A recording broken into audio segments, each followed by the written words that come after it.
Hi, my name is Jameson Huckaba. Welcome to BeerGenius.net. I guess it's been 2 months since I posted. My bad. I live in Portland, Oregon, and there are 38 breweries, I believe, in the city alone, with wonderful beer bars opening every day of the week.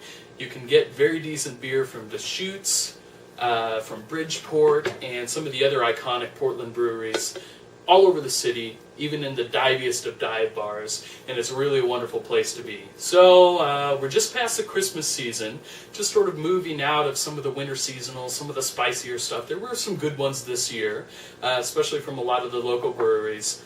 Hibernation from Denver, Colorado. That's the thing about Portlandites I've noticed, is that they're not really an acknowledgement of other cities' beers. And so I've been doing what I can to preach the good news about Michigan beers and about Colorado beers and about beers from the East Coast that a lot of people seem to ignore. So anyway, we're going to move on to something a little bit more macro, something a little bit more iconic. The classic Franziskaner, which is a German Hefeweizen from Bavaria. I had a great experience with this beer once. On a overnight train from Rome to Munich on my way to the Oktoberfest. This is all they served on the train, and I certainly took advantage of it, and definitely have a lot of good memories, some of them a little fuzzier than others, with this particular beer. This is a classic unfiltered wheat. This is where the style originated. The style profile says you get a lot of banana and clove. I definitely get that on the nose. There's a nice yeasty quality, but it's not overbearing. A lot of citrus on this one.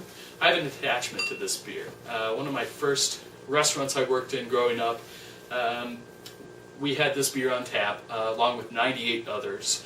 And for people who didn't really know what they were looking for but wanted something different, this was an easy sell, and they loved it every single time. Again, classic benchmark of the style. They also make a dunkel or a dark version of it. Pours really a gorgeous, kind of light golden color, golden amber color, about a honey really, with a real frothy, persistent head on it. Again, it's bottle conditioned, which means you are going to have a bit of that yeast in the bottom, and it's good to give it a swirl, dump the rest in there, get that all in there, because that's really what is going to make this beer all that. So, how about a rating for this guy? We're going to go with a solid 88 out of 100. I love this. It's really easy to drink. It's just busy enough, and it's just complex enough where it keeps you interested. It's very drinkable. It's very approachable for people new to craft beer. Although, by definition, this isn't craft beer. This is a pretty produced on a large scale in Germany, of course, and we forget that. The term craft beer is often mistakenly applied to beer that is not your average domestic lager, like Bud Light, Budweiser, PBR, which I drink a lot of here too.